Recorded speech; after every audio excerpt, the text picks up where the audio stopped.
Hola, ¿qué tal, Marcos Moreno? Estamos, estimados amigos de la Ventana Ciudadana, con Marcos Moreno, un conocido nuestro, generoso en sus opiniones con la Ventana Ciudadana. Cada vez que le pedimos su análisis político, él está presente. Y se lo pedimos a él porque lo reconocemos como uno de los más destacados, serios y responsables analistas políticos del país. Por eso estamos hoy día y les presento una vez más a Marcos Moreno, un destacado además académico de la Universidad Central y que se pasea por las eh, distintas expresiones comunicacionales con sus análisis políticos. Hola Marco, ¿cómo estás? ¿Cómo estás, Juan Luis? Un gusto estar aquí nuevamente en la Ventana Ciudadana para poder conversar, ¿no es cierto?, de política de actualidad, justamente en una perspectiva más ciudadana y para que quienes nos están viendo y escuchando puedan entender lo complejo que está haciendo hoy día la política, ¿no? Y por lo tanto, muy agradecido por la invitación nuevamente a participar en este espacio. Te agradecemos nosotros, yo te agradezco en nombre del Comité Ejecutivo de la Ventana Ciudadana, tu generosidad, tu disposición y tus análisis que le sirven a la ciudadanía, que es nuestro objetivo, eh, prender luces para comprender lo complejo de este escenario. Fíjate que yo, Marco, estaba pensando estos días cuánto hemos avanzado en nuestra democracia. Y tan solo un elemento, que tengamos hoy día un ministro de Justicia que estuvo ligado a uno de los entes más eh, repudiados en tiempos de la dictadura como Colonia Dignidad, me parece una debilidad profunda en nuestro escenario político actual, toda vez que todo lo que se hace en política es en la perspectiva de el interés general de la nación. Y el interés general de la nación pasa por democratizar el país, por una participación real y efectiva. Entonces, yo te invito, Marco, que a partir de este pequeño elemento que yo coloco, podamos entrar en un análisis político teniendo en cuenta los siguientes factores. Uno, hace pocos días atrás tuvimos las primarias de los partidos políticos. Segundo, en el escenario político nacional está también y no puede quedar de lado porque es de interés de la gente este segundo retiro del 10% de las AFP, en donde hubieron ahí manifestaciones políticas del sector, comillas, de oposición o de las oposiciones y, eh, y del gobierno. Hubo ahí gallitos que tuvieron eh, a la ciudadanía una vez más enojada con tanto ligo para resolver un tema que tiene que ver con recursos de la ciudadanía. Y en el marco de lo que fue estas primarias, hay tres escenarios. Lo que sucedió en la ex concertación, lo que sucede en el oficialismo y lo que sucedió eh, gravemente para mí, sobre todo para el Frente Amplio. Así que, Marco, te dejo para que tú hagas el análisis correspondiente.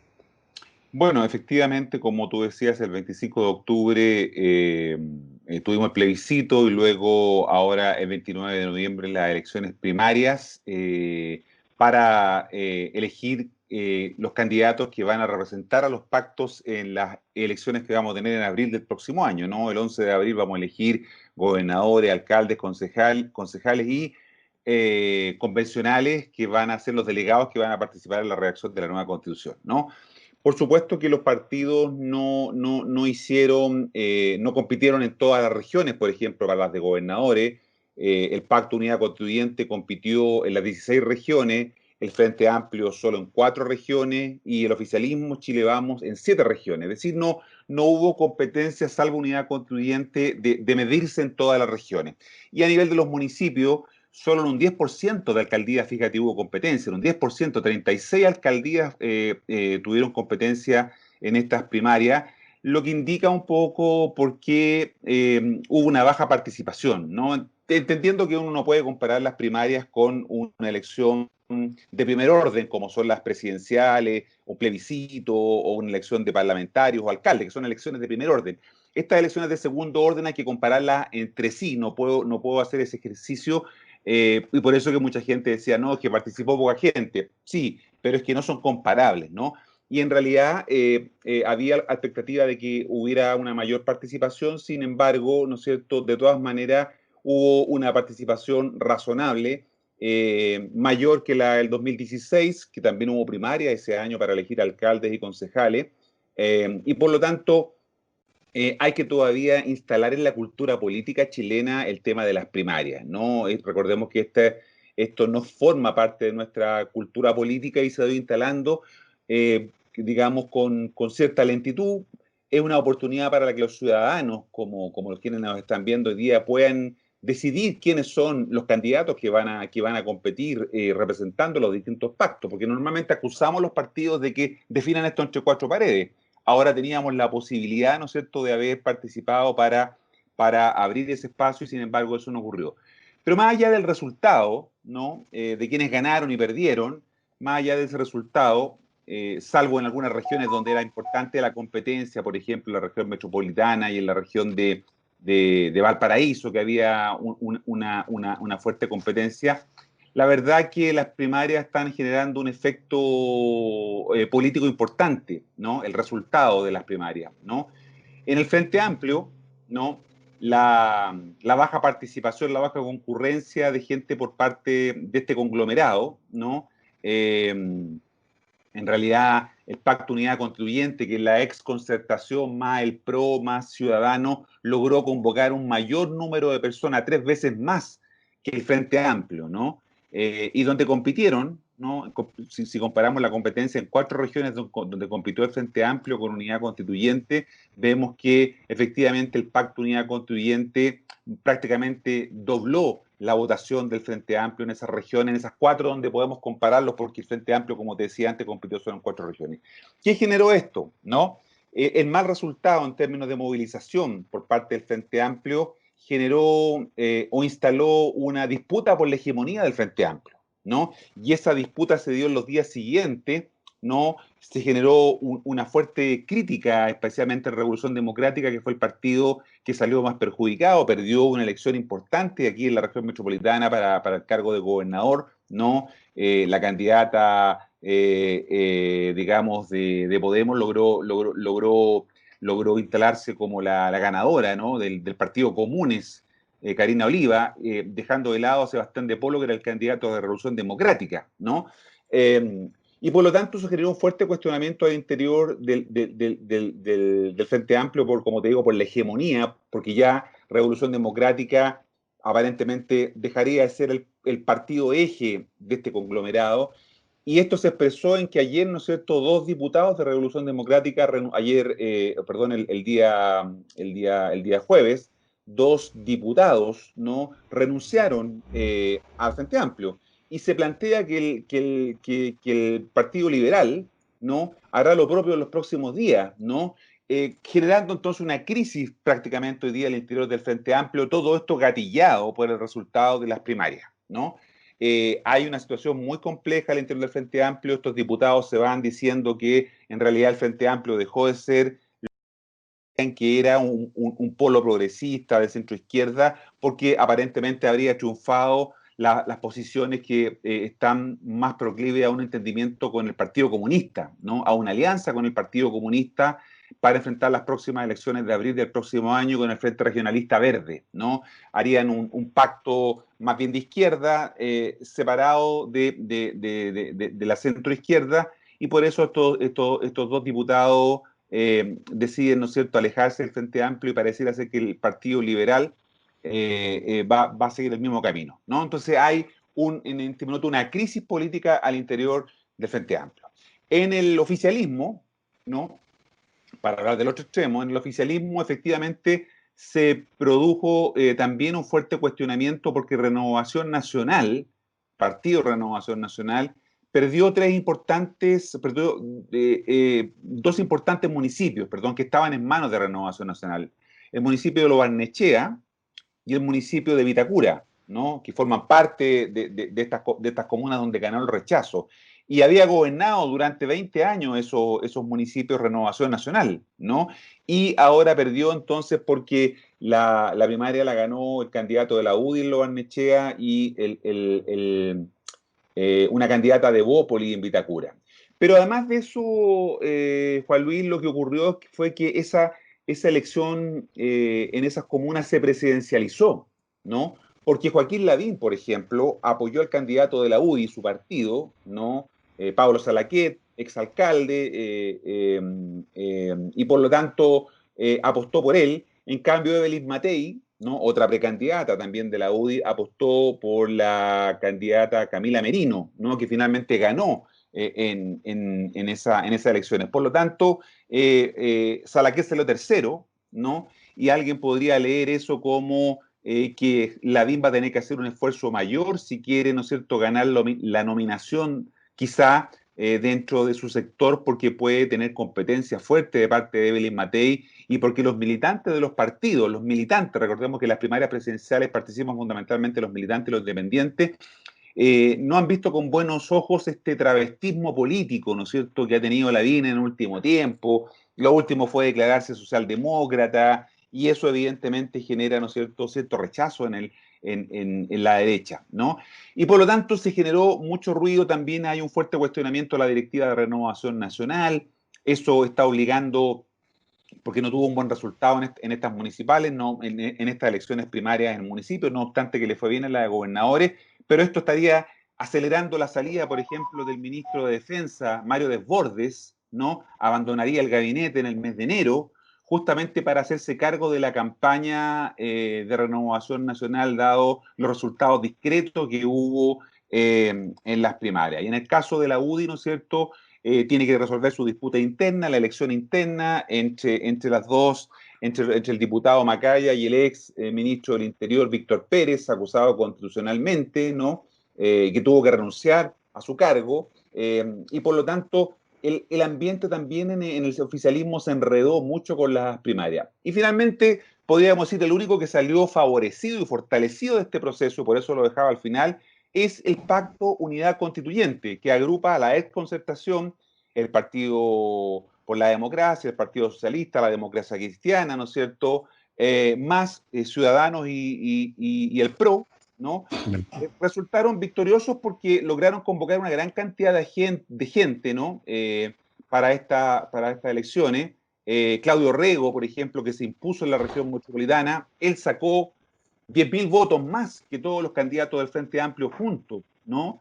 Dando un fuerte, ¿no es cierto?, espaldarazo a los partidos tradicionales por parte de la gente que participó en las primarias. Y ahora el Pacto Unidad Constituyente acaba de anunciar el día jueves también que va a ser consultas ciudadanas, ¿no?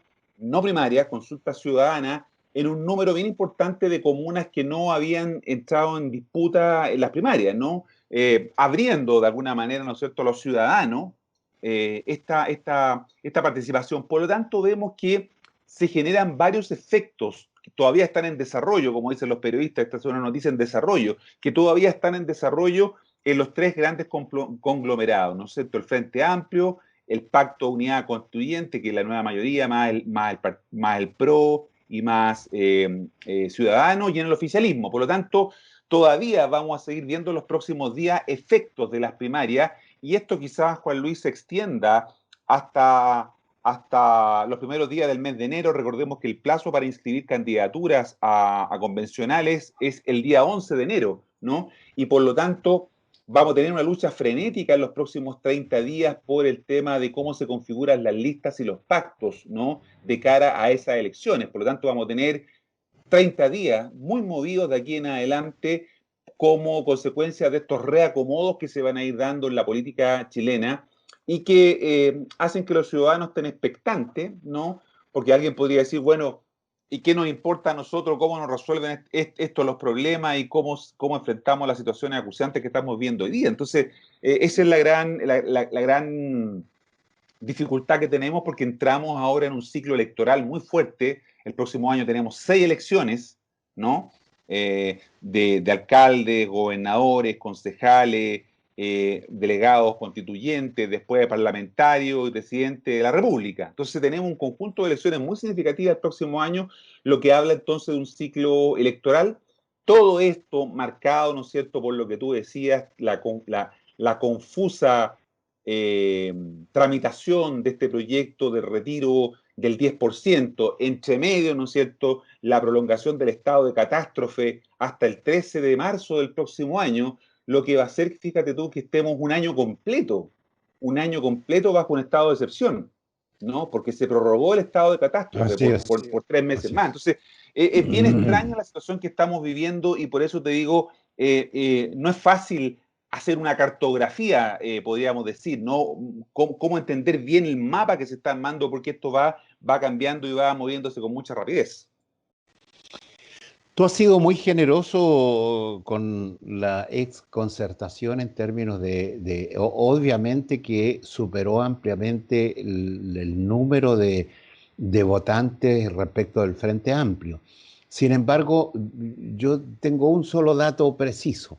En Concepción, la elección de candidato a gobernador votó el 1,7% del, del, del el- la cantidad de gente que está inscrita en los registros electorales. El 1,7% se supone que los partidos tienen hoy día un 3% de militantes. Eso significaría que ni siquiera son capaces de convocar a sus militantes. Si bien es cierto, en el marco que tú señalas, la ex concertación sale fortalecida respecto de los otros dos subpactos, desde el punto de vista de la aceptación de la ciudadanía para concurrir a votar, yo lo veo negativo. Y hay una serie de encuestas que han salido en el último tiempo y que han hecho estudios al respecto. Por supuesto, destacar Axel Callis, uno de nuestros colaboradores en estas materias, tiene una encuesta, pronto esperamos conversar con él para que nos haga el detalle, en donde toca también este tema. Porque yo quiero ahora, si es posible, que enganchándonos en este diagnóstico que tú haces, muy acertado, podemos ver qué va a pasar en las elecciones de la constituyente, cómo se pueden proyectar. Tenemos un escenario complejo, porque a la derecha le bastaría un tercio de la votación para lograr su objetivo, que es oponerse a los cambios fundamentales de la Carta Magna. Y sacar un 30% va a depender de cuán disperso esté el escenario electoral para los constituyentes.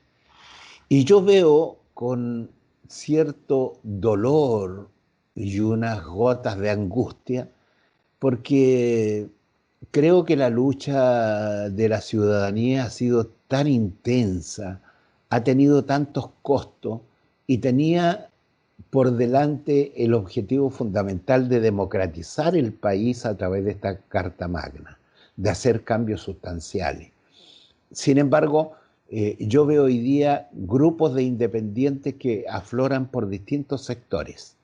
Tenemos algunos demasiado academicistas, demasiado intelectualizados y con un cierto grado de forma de actuar en la búsqueda de candidato, en que pareciera ser que actúan como los dueños de la verdad y no se abren a las organizaciones sociales, no se abren a buscar otros candidatos en sus grupos que permita permear con opiniones más ciudadanas sus legítimas aspiraciones a participar como grupo. Tenemos por otro lado grupos, comillas, un tanto, comillas nuevamente, populistas o poco ordenados desde el punto de vista metodológico y de contenido para hacer propuestas a la ciudadanía. Y tercero, tenemos partidos de la oposición que están capturando a algunos ciudadanos independientes connotados que van a ir en sus listas de partido y que obviamente yo veo detrás de ello fracturar a los independientes, capturar a esta gente que la ciudadanía los conoce y que tiene buena opinión, solo con el objetivo de lograr votación para sus listas, porque yo no veo propuestas en los partidos contundentes, significativas, y por sobre todo que tomen en cuenta la opinión de la ciudadanía en sus propuestas. De hecho, no hay propuestas en los partidos políticos. Bueno, efectivamente, como te decía, yo coincido contigo que hubo una baja participación en las primarias y por lo tanto nadie podía declararse vencedor con esos niveles bajos de participación, ¿no? Evidentemente, como tú decías, los partidos no lograron llevar ni siquiera por cerca, digamos, a su base de militantes, ¿no? Los partidos tienen normalmente sobre 20.000, 30.000 inscritos y no hubo esa movilización. Evidentemente, partiendo de esa premisa, lo que apuntábamos es que, dicho eso, claro, había un pacto que había logrado movilizar más gente que el otro, ¿no? Que el otro que se suponía, y aquí hay que decirlo también, el Frente Amplio digamos, o era, ¿no? A esta altura no sabemos muy bien qué es lo que está pasando con el Frente Amplio, Una un, promesa. una promesa, tú lo has dicho, claro, ellos venían a renovar la política, ¿no? Y lo hacían desde la impugnación. Ellos llegaron a Así es, impugnar el sistema. así Lo que es, pasa es que pronto se acomodaron, ¿no es cierto? Y eso es lo que se les así es. cuestiona, se acomodaron a un pragmatismo político que hoy día le está costando, le está pasando la cuenta, ¿no? Ese Mm. pragmatismo político del Frente Amplio, de estar moviéndose ahí en el límite, en el borde, buscando la ganancia pequeña, ¿no es cierto? Administrando esa cuota de esperanza que la gente había puesto en ellos. Recordemos que Beatriz Sánchez sacó el 20% de los votos en esa elección del año 2017 y el Frente Amplio sacó 20 parlamentarios. O sea, una fuerza muy prometedora, como tú dices, y eso es lo que observamos con preocupación que no se está cumpliendo. Pero efectivamente, dicho eso, entonces, está lo que tú señalas, digamos, cómo va a ser la composición de quienes van a conformar las plantillas primero de candidatos, porque primero hay que ser candidato y después ser electo en abril. No, nada asegura la elección, porque además se ha ido complicando el tema de las candidaturas. Recién el día jueves también el Parlamento aprobó tarde las últimas indicaciones para la cantidad de firmas, por ejemplo, que hay que reunir si uno quiere ser candidato independiente o que una lista, no sé, correr como parte de una lista. Es cierto que se bajaron los umbrales, pero todavía, ¿no es cierto?, siguen habiendo dificultades porque no se van a permitir los pactos, ¿no?, los acuerdos que podrían haber entre independientes y partidos políticos y entre los propios movimientos independientes. En este minuto hay como 4 o 5 movimientos independientes, bien lo decías tú, ¿no? A lo largo del país y en la región han emergido varios movimientos regionales, ¿no es cierto?, de independientes. Entonces, vamos a tener una confrontación fuerte en un contexto complejo, porque las candidaturas se inscriben el 11 de enero y las elecciones son el 11 de abril. de y abril. probablemente el escenario ese va a ser un escenario con una segunda ola o con lo que llaman hoy día el rebrote, ¿no? La pregunta es cómo se va a hacer campaña en ese contexto, ¿no? Va a ser difícil hacer una campaña, ya fue difícil lo del plebiscito y se hizo fundamentalmente a través de las redes sociales, por lo tanto, también la campaña va a ser una campaña que va a estar mediada por el efecto del rebrote que podamos tener. Va a ser en verano, ¿no? Supongamos que no hay tal rebrote y la gente va a intentar salir para despejarse un poco, ¿no es cierto?, después de un año muy duro, 2020, y por lo tanto febrero, sabemos lo que pasa en febrero en Chile, ¿no? Entonces, Así es. un mes prácticamente sin poder hacer una campaña, entonces va a quedar solo marzo en la práctica, en donde vamos a ver desatados los candidatos. Y ahí los partidos tienen, como sabemos, mejores capacidades para desplegarse territorialmente. El candidato a alcalde puede ir junto con el concejal y puede decir, bueno, si usted vota por mí como candidato a alcalde y por mi compañero como candidato a concejal y por Juan Luis Castillo, que está aquí como candidato a la convención constituyente, ¿no?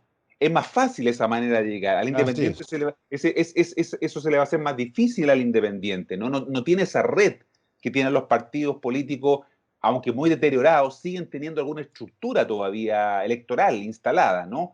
Y por lo tanto eso les va a permitir de alguna manera mejorar sus posibilidades, porque recordemos que este es un sistema, se eligen a través de un sistema DON, un sistema proporcional, en donde, como tú decías, la dispersión, la fragmentación puede atentar contra los resultados de la oposición, ¿no? Si la oposición va en más de dos listas, ¿no? Si va en más de dos listas, el resultado puede ser muy difícil para lo que tú señalabas, ¿no es cierto?, de poder tener las mayorías suficientes para evitar el bloqueo que puede hacer el oficialismo, ¿no? Si la oposición va en tres listas, cuatro, el resultado todavía puede ser aún peor desde el punto de vista electoral, ¿no? Y por lo tanto, las pretensiones de cambio podrían verse afectadas porque efectivamente una minoría, ¿no?, podría bloquear eventualmente, ¿no es cierto?, muchos de los cambios que se quieran hacer a la Constitución, o ya no cambios, sino que redactar una nueva Constitución.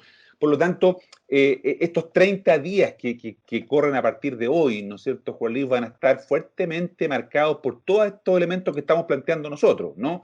¿Cuántas listas independientes logran levantarse? ¿Son capaces de llegar a un acuerdo en la oposición para llevar una sola lista? Aparentemente estamos viendo que no, porque ya la división que se está planteando en el Frente Amplio lleva, ¿no es cierto?, a que ahí va a haber una lista con el Partido Comunista y el Frente Regionalista Verde, y por el otro lado la lista de unidad constituyente, pero entre medio listas de independientes, o sea, se fragmenta, se divide el electorado. En cambio, el oficialismo va a concurrir con una sola lista, son tres partidos nada más, a pesar de sus diferencias, de sus dificultades, tienen claro el objetivo, como tú dices, Así ¿no? es. Así El es. objetivo es ganar, y lo dijo hace algunos meses atrás Pablo Longueira, esa es la verdadera batalla.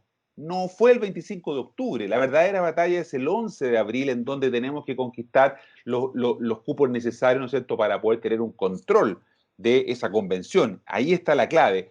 Y con la actual fragmentación que tenemos del sistema político y de la oposición fundamentalmente, ese resultado podría alcanzarlo el oficialismo por la división precisamente de la oposición.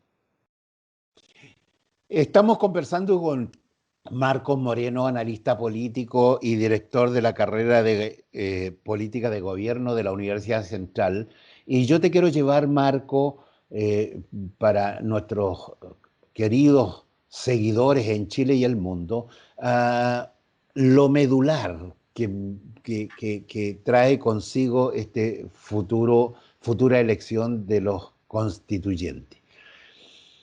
Mucha expectativa tiene la ciudadanía en desarrollar eh, posturas y ser encabezado este proceso por constituyentes ciudadanos, comillas, independientes. Pero el inicio de este proceso ya ha mostrado este nivel de fragmentación. Yo tengo la idea, Marco, que la ciudadanía no está suficientemente madura para un proceso como el que estamos viendo. Segundo, quienes lideran estos grupos hoy día les falta madurez y generosidad para entender que la dispersión nos mata más que el COVID. Esta, me gustaría que tú entraras a esta idea y que tú me desmintieras si yo estoy equivocado, pero yo tengo la idea de que hay algunos grupos que han caído en esta idea, como te señalaba, de excesivo intelectualismo, excesivo academicismo, y sus candidatos pareciera ser que vienen resueltos a ser de la Mm, academia, y sí, no mezclar ese rico aporte de académicos, de intelectuales, con las organizaciones sociales. Y por otro lado, también hay sectores extremadamente, no lo digo peyorativamente, extremadamente populistas, con poca visión política y de razonamiento, que pretenden poco menos que llevar los pensamientos de la calle a esta estructuración de la Carta Magna como si fuera replicar, copiar y pegar. Y la verdad es que se requiere mucho más cerebro, se requiere mucho más normas y procedimientos y se requiere mucho más contundencia, comillas, ideológica, estoy hablando de ideas. Por ejemplo, el tema eh, medioambiental. Hace poco un libro por ahí señalaba su autor, ¿el planeta será verde o no será? Tenemos en Chile un problema desde el punto de vista de entender el desarrollo de la mano de una política ecológica equilibrada. No es ya no es lo mismo el crecimiento que el desarrollo hace mucho tiempo, pero no veo ese tema puesto. Eh, eh, Miramos el tema del agua, miramos el tema de los bosques, pero poco miramos el mar, que es una fuente de desarrollo del país y que requiere un equilibrio en una estructura de desarrollo de las fuentes del mar y no se ve. Necesitamos que institucionalistas entiendan que si no definimos el carácter de la nación, un carácter, por ejemplo, solidario, si no ponemos en la educación que el tema no es solo formar profesionales, sino que formar seres humanos profesionales en la perspectiva de mejorar las condiciones de vida, la vida humana. eh, no veo esos temas. Yo he estado, comillas, cachureando por aquí y por allá, tratando de escuchar, y creo que los candidatos, no he visto muchos candidatos que digan, yo me voy a dedicar a escuchar y no solo a proponer. sí, efectivamente tenemos hasta ahora, como tú dices, una carencia de propuestas, ¿no? Hemos escuchado de nombres de quienes podían ser candidatos eventualmente, de distintos tipos, como tú decías, ¿no? Gente que viene del mundo académico, gente que viene del mundo de la cultura, gente que viene o que se ha planteado desde los sectores del mundo no gubernamental, de la ONG, de la sociedad civil. Pero solo eso, solo nombres, no ha habido una propuesta de contenidos, ¿no? Y por lo tanto, eso preocupa un poco porque efectivamente no sabemos muy bien cuáles son los planteamientos que estas personas podrían tener, ¿no? Van a postularse a un cargo y no conocemos ni una propuesta programática de lo que son sus ideas respecto de los temas que tiene que tener una nueva constitución. Entonces ahí tenemos una falta importante, diría yo, de contenido, de discusión programática, como tú dices, de propuesta. no hemos visto nada de eso. Es cierto que no hay candidaturas formales, pero ya hemos escuchado algunos nombres que se han planteado como tal y uno por lo menos debiera comenzar a escuchar, ¿no es cierto?, ciertas propuestas para poder entender por dónde va, cuáles son los lineamientos que se buscan perseguir. En medio de este desorden, el gobierno acaba de contratar una consultoría, ¿no?, un apoyo por parte de un organismo internacional, la OCDE, para acompañar el proceso, ¿no? Sin que el órgano que se va a constituir el 11 de enero, ¿no?, cuando sean electos los convencionales, haya dicho nada, porque todavía no existe el órgano, no han sido elegidos. Mal podrían ellos, ¿no es cierto?, decidir una consultoría o una asesoría de un organismo, cualquiera este sea, porque no está instalado. Así Entonces, es, así estamos es. hoy día en una situación muy extraña, ¿no es cierto?, muy rara, en donde tenemos, digamos, nombres que circulan, ¿no es cierto?, una dinámica que está caracterizada por lo que podríamos llamar la fase agonal de la política, es decir, la faz de la lucha, de las elecciones, y poco de la faz arquitectónica de la política, que tiene que Así ver, ¿no es es. cierto?, con la presentación de propuestas, de argumentos, de temas, de consenso, ¿no? Entonces hemos pasado en las últimas semanas muy metidos solo y aparentemente así van a ser las próximas semanas, muy metido, como te decía, en esta dimensión antagónica, de esta dimensión competitiva de la política, ¿no?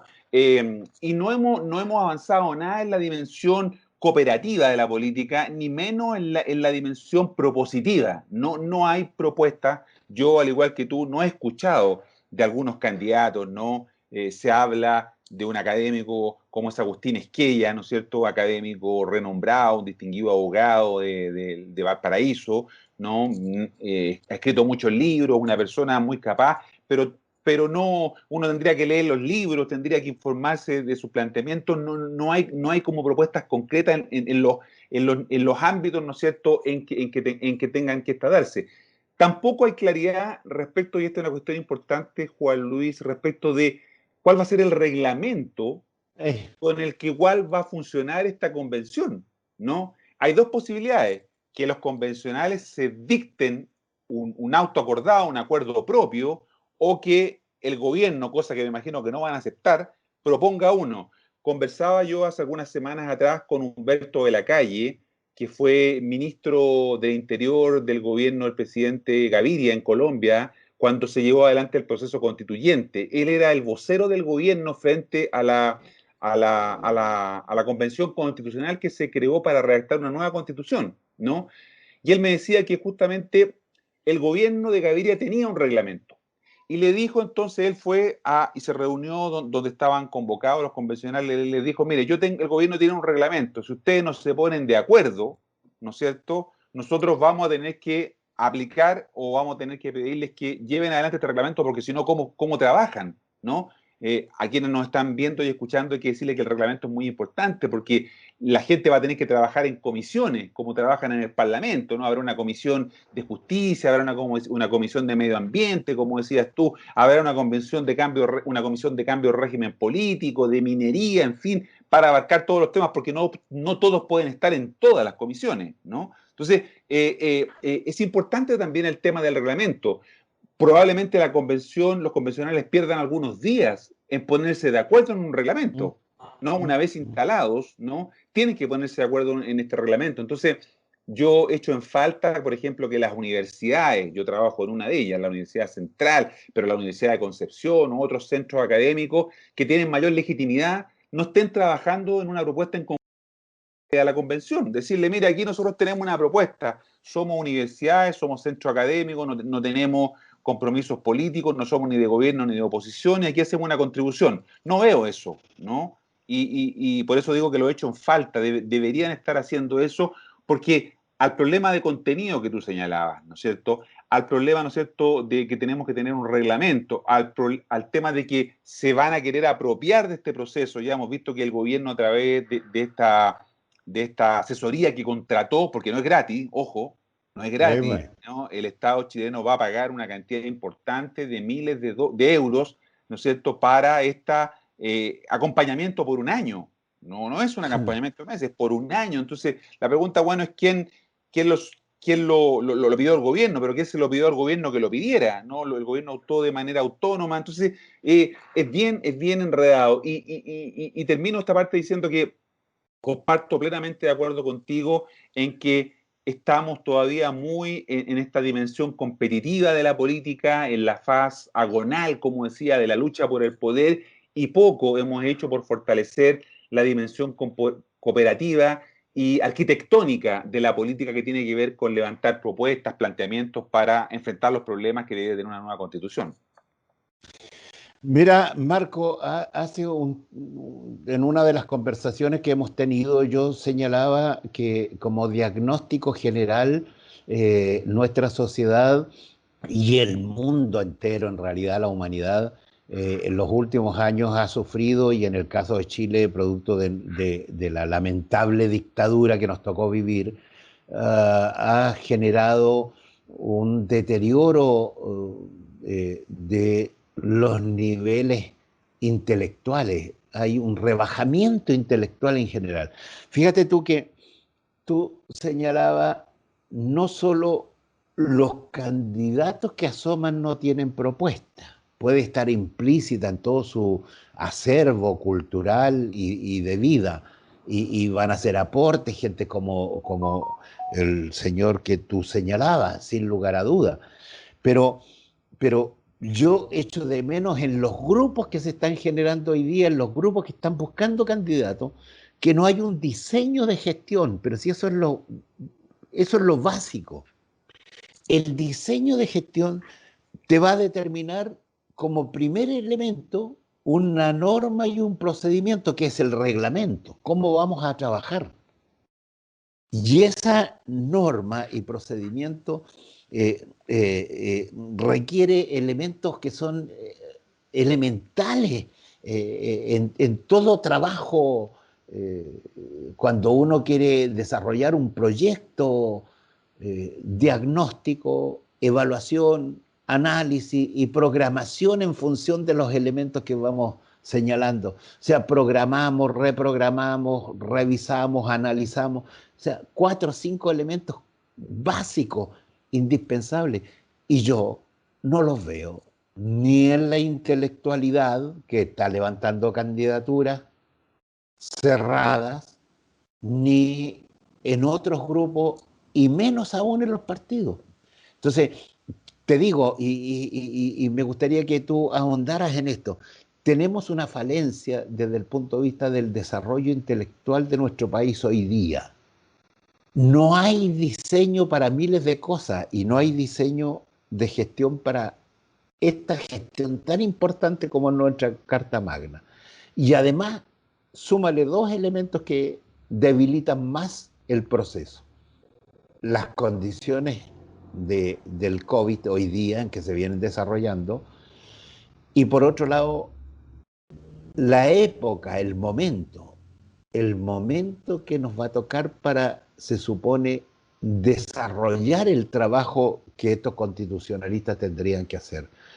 Va a jugar en contra, o sea, todos los febreros en este país, incluso este con COVID, son muertos. Claro, imagínate que este febrero sea además con confinamiento, con cuarentena, si es que se nos escapa el control de los casos como estamos observando que está ocurriendo en Europa. Por lo tanto, el escenario sí no es halagüeño, ¿no? Como tú decías, no es muy positivo para un proceso que es tan importante y que es tan trascendental, ¿no?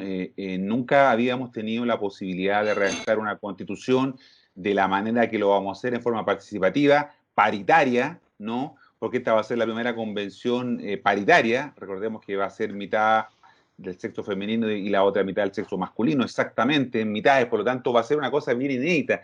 Y sin embargo, lo más importante que son las propuestas y ideas no se observan. Tenías razón tú, los partidos políticos que antes eran la cantera, ¿no? Que proveía de propuestas sobre la sociedad, hoy día, no hoy día, sino que hace años dejaron de hacerlo. Los partidos políticos no tienen equipos técnico, no tienen como tenían antes un departamento de educación, un área de infraestructura, eso lo perdieron completamente, no existen eso al interior de los partidos políticos. Por lo tanto, la pregunta es, ¿en qué se van a apoyar estos convencionales que sean electos? ¿No?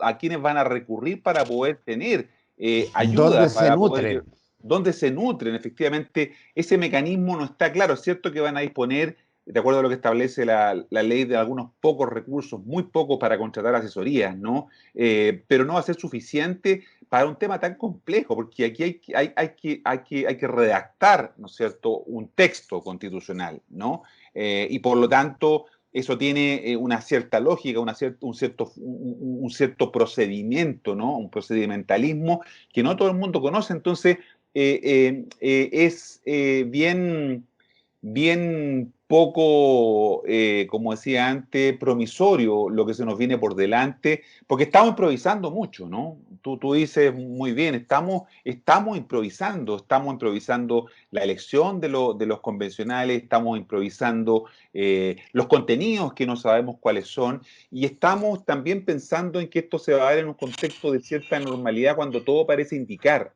por lo que estamos viendo en Europa fundamentalmente, y por las noticias que dio el presidente y el ministro de Salud hace pocos días atrás, donde señalaban que probablemente los primeros efectos de ese rebrote se tengan en Chile a partir de los primeros días de enero, ¿no? Si no antes, ¿no? Y por lo tanto eso va a cambiar radicalmente otra vez el escenario en que el país se va a insertar. Todo esto además, Juan Luis, no hemos hablado de la dimensión social, ¿no?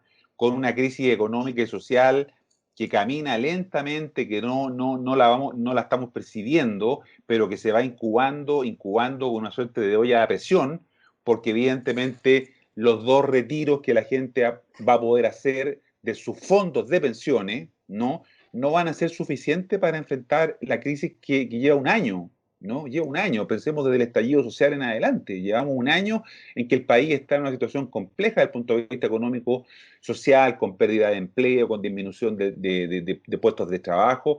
Por lo tanto, la expectativa y la esperanza que teníamos en este proceso constituyente, quisiéramos que no se vieran frustradas producto de todos estos elementos, pero hay que también tener una dosis de realismo y plantear estos como obstáculos y problemas que vamos a tener que enfrentarnos, ¿no? Esto no va a ser Mm, fácil mm. y por lo tanto es bueno en este espacio que tenemos acá, ¿no es cierto?, en donde podemos conversar con los ciudadanos, también ponerle esa dosis de realismo.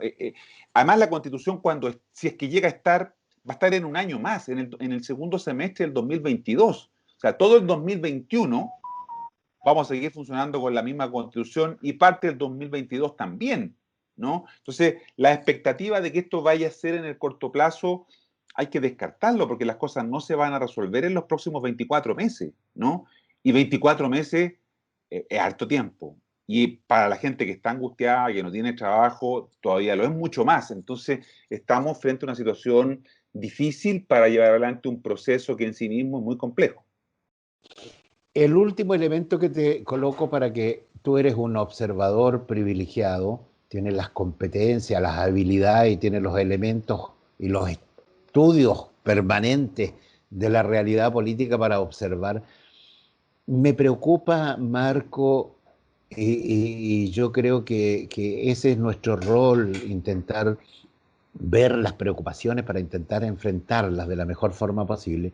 Me preocupa que, comilla, esta ciudadanía que por momentos se torna un poco belicosa con justa razón, eh, no se sienta representada en las próximas elecciones de constituyentes, no se sientan que son escuchados en los primeros momentos por los candidatos que aparezcan y se decepcionen de la propia ciudadanía. La expectativa que se generó en el plebiscito pasado fue que la ciudadanía quería constituyente ciudadano. Si la elección no logra satisfacer a esta ciudadanía, nos metemos en un tema complicado, creo yo. ¿Qué opinas tú? Claro. Y finalmente, ¿qué le aconsejarías tú un hombre que observa con sensatez el panorama político? ¿Qué le recomendarías a estos grupos de ciudadanos independientes que están buscando candidatos para hacer mejor este proceso? Bueno, yo creo que lo que tú decías sobre el fantasma de las expectativas es una amenaza efectiva, digamos. Yo creo que, como te decía antes, muchas expectativas con que este proceso pueda resolver rápidamente los cambios y no va a ser así, ¿no? Otras veces, la vez anterior que estuve contigo acá conversando, te dije que estábamos en un momento de interregno político, ¿te acuerdas? Que Sí, caracterizado porque lo viejo no termina de morir y lo nuevo no termina de nacer, ¿no? así Estamos es. y vamos a estar los próximos meses y los próximos años, los próximos 2 años en eso. Entonces, En hay ese un sí. tema con las expectativas de que no se están manejando adecuadamente. Y por lo tanto, para poder no, digamos, frustrar esas expectativas, yo creo que es fundamental que efectivamente la gente tenga o pueda tener opciones de candidatos que efectivamente puedan representar de mejor manera esas expectativas o intereses que tienen los ciudadanos, ¿no? Y no solamente una corte de personas quizás con mucha preparación, con mucha formación, pero que no pueden captar, muchas veces nos pasa a quienes estamos en la academia, no captamos tampoco la esencia porque estamos desconectados. También estamos en nuestra propia torre de marfil, ¿no? Que son nuestras universidades, estamos encerrados, por lo tanto nos cuesta también la sintonía fina,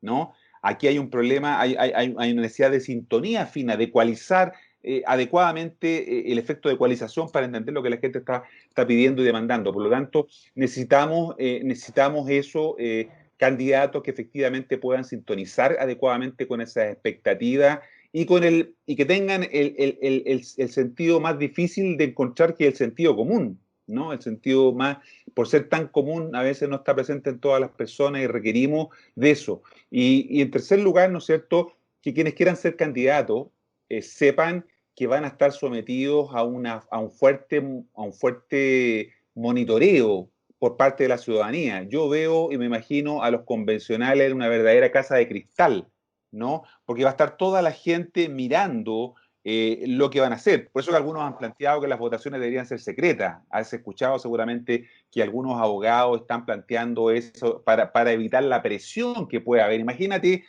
cuando se esté redactando la parte referida, como tú decías, al tema de los derechos del agua, ¿no? Las empresas, qué sé yo, los grandes operadores, probablemente, ¿no es cierto?, puedan hacer importantes ofertas, ¿no?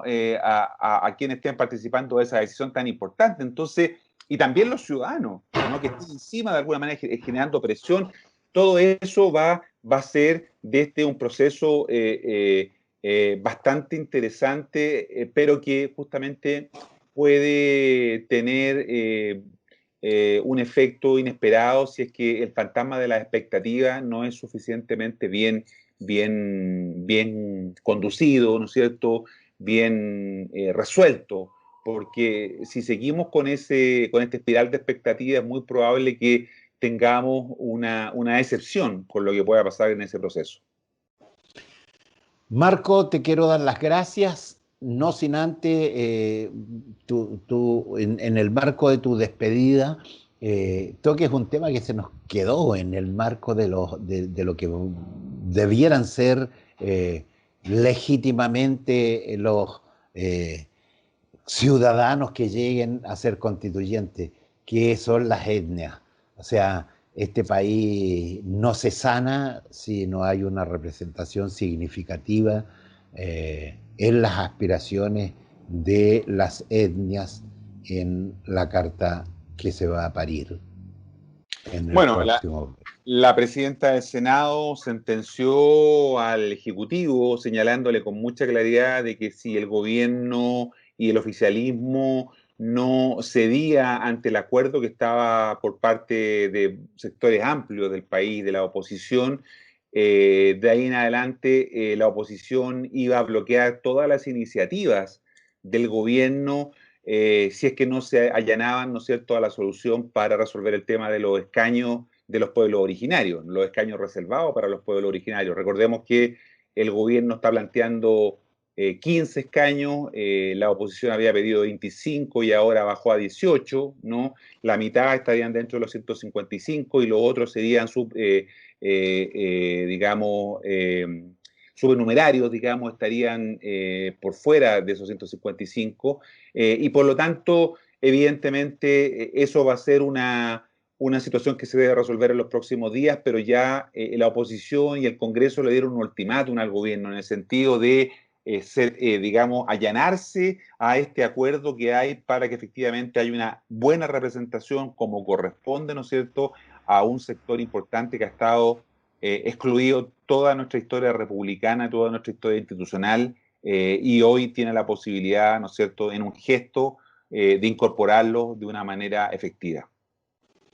Marco, el equipo de La Ventana Ciudadana, una vez más, te agradece esta participación en este interesante análisis, en este riquísimo análisis que tú nos has proporcionado, en este diálogo ciudadano.